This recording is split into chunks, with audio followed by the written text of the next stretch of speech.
Hello, we've reached the final chapter of The Owl Who Is Afraid of the Dark. Chapter 7 is called Dark is Beautiful. When Plop woke up, it was already getting dark. He came out onto the landing branch. There was an exciting frosty nip in the air. "Now who's a daybird?" Plop shouted at the darkness. "I am what I am." "What is he bellowing about?" said Mr. Barn Owl, waking up with a start. "I believe Plop is beginning to enjoy being an owl at last," said Mrs. Barn Owl.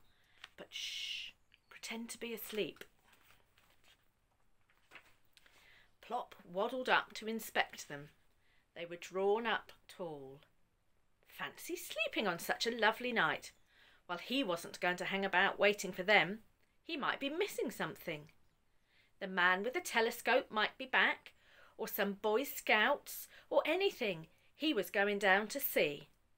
So Plop shut his eyes, took a deep breath, and fell off his branch.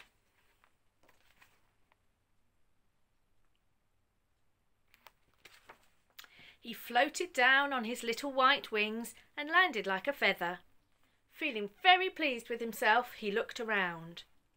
There were two strange lamps shining from the shadows under the tree. Plop went closer and found that the lamps were a pair of unwinking eyes, and they belonged to a big black cat.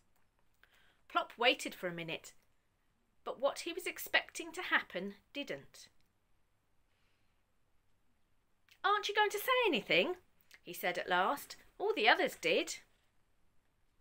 "What should I say?" drawled the cat. "Well, what did you think I was?" said Plop. "I've been mistaken for a Catherine wheel, and a thunderbolt, and a woolly ball, and a darling, and a shooting star, and even a roly-poly pudding. Don't I remind you of anything?" "You look like a baby owl to me," said the cat. Then, seeing Plop's disappointed face, he added, "But I did wonder for a moment whether it was starting to snow." "You thought I was a snowflake?" said Plop, brightening. "Yes, but then when you landed, I saw that you looked more like a fat little snowman," said the cat, "and then I knew you were a baby owl."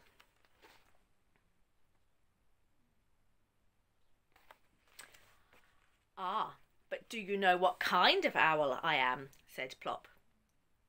"No," admitted the cat, "I can't say I do." "I am a barn owl," Plop said. "Really?" said the cat. "Well, I'm a house cat, I suppose. My name is Orion." "Orion, the great hunter?" breathed Plop. "Well, thank you," said the cat, stroking his whiskers with a modest paw.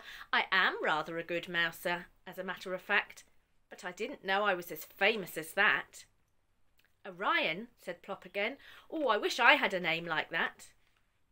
"What is your name?" asked the cat. "Plop," said Plop.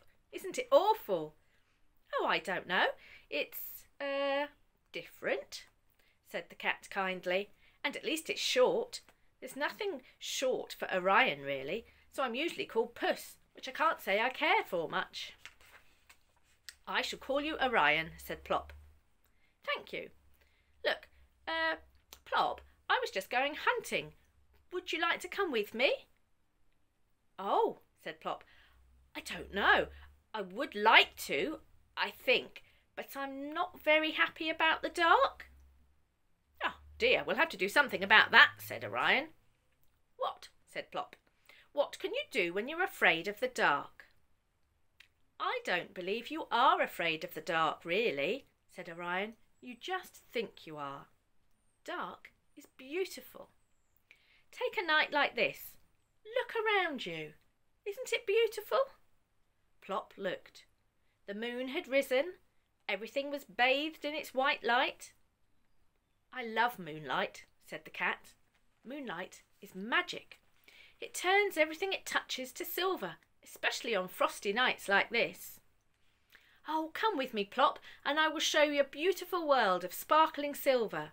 The secret nighttime world of cats and owls. The daytime people are asleep. It's all ours, Plop. Will you come?" said Plop. "I will. Just wait while I tell Mummy where I'm going." And he flew like an arrow up to the landing branch. Here he goes. "Well," said his mother, "Orion says that dark is beautiful, and he has asked me to go hunting with him. I can go, can't I, Mummy?" "Of course, dear. But who is Orion?" "The great hunter," said Plop. "See you later." When Mr. Barn Owl came in from his first expedition, he found his wife a bit agitated. "I think all that stargazing has gone to Plop's head," she said. "He said he was going hunting with Orion, the great hunter. That was one of the stars he showed us last night, wasn't it?" "Well, I saw him just now with a perfectly ordinary black cat," said Mr. Barn Owl. "They were pussyfooting it up among the chimney pots on those houses near the church." "So far from home? Are you sure it was Plop you saw?" said Mrs. Barn Owl. It was indeed Plop he had seen. Orion had taken him up to the rooftop world, the cat leading the way, climbing and leaping, and Plop fluttering behind. They sat together on the highest roof and looked down over the sleeping town, a black velvet cat and a little white powder puff of owl. "Well," said the cat. It is... Oh, I haven't the words for it," breathed Plop. "But you were right, Orion. I am a night bird after all. Fancy sleeping all night and missing all this." "And this is only one sort of night," said Orion. "There are lots of other kinds, all beautiful. There are hot, scented summer nights, and cold, windy nights when the scuffling clouds make ragged shadows across the ground, and breathless, thundery nights which are suddenly slashed with jagged white lightning, and fresh spring nights when even the day birds can't bear to sleep, and muffled winter nights when snow blankets the ground and ices the houses and trees. Oh, the nights I have seen, and you will see, Plop, as a night bird." "Yes," said Plop, "this is my world, Orion. I must go home." Here they are on the rooftops, looking across the town.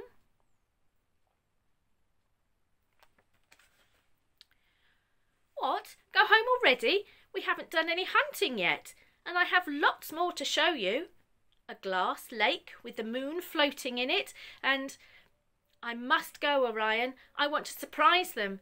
Thank you for showing me that I'm a night bird." He bobbed his funny little bow, and the black cat solemnly bowed back. "Goodbye, Plop," he said, "and many, many good nights." Plop took off, circled once, gave a final eek of farewell, and then flew straight and sure back to the tree. "Well," said his mother. Plop took a deep breath. "The small boy said dark is exciting. The old lady said dark is kind. The Boy Scout said dark is fun. The little girl said dark is necessary. The Father Christmas lady said dark is fascinating. The man with the telescope said dark is wonderful. And Orion, the black cat, says dark is beautiful. And what do you think, Plop?" Plop looked at his mother with twinkling eyes. "I think," he said, "I think dark is super. But shh, Daddy's coming. Don't say anything." Mr. Barn Owl came in with a great flapping of wings, and he dropped something at Plop's feet. Plop swallowed it in one gulp. "That was nice," he said. "What was it?" "A vole." "I like vole," said Plop. "What's next?" "Why don't you come with me and find out?" said Mr. Barn Owl. "Yes, please," said Plop. Mr. Barn Owl blinked. "What did you say?" "I said, 'Yes, please,'" Plop said. "I would like to come hunting with you." "I thought you were afraid of the dark." "Me?" said Plop. "Afraid of the dark?" "That was a long time ago." Well, said his father, what are we waiting for? A hunting we shall go. Hey, wait for me, said Plop's mother. I'm coming too. So they took off together in the moonlight, Mr. and Mrs. Barn Owl on each side, and Plop in the middle. Plop, the night bird. And there they go.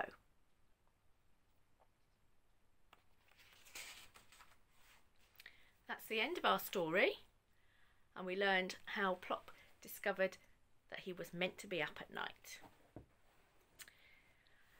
Now, I'm going to share with you something that I've been working on at home for many years, because I love barn owls, and I've been sewing a picture of barn owls. I haven't finished it yet, but I think by the end of the Easter holidays I might have done. So this is what I do when I've got a bit of time or I'm trying to be a little bit creative. I've been working on this. So you've got Mr. and Mrs. Barn Owl, and there are 2 baby owls in this picture. And one day soon I might just finish it. Thank you for listening. See you soon.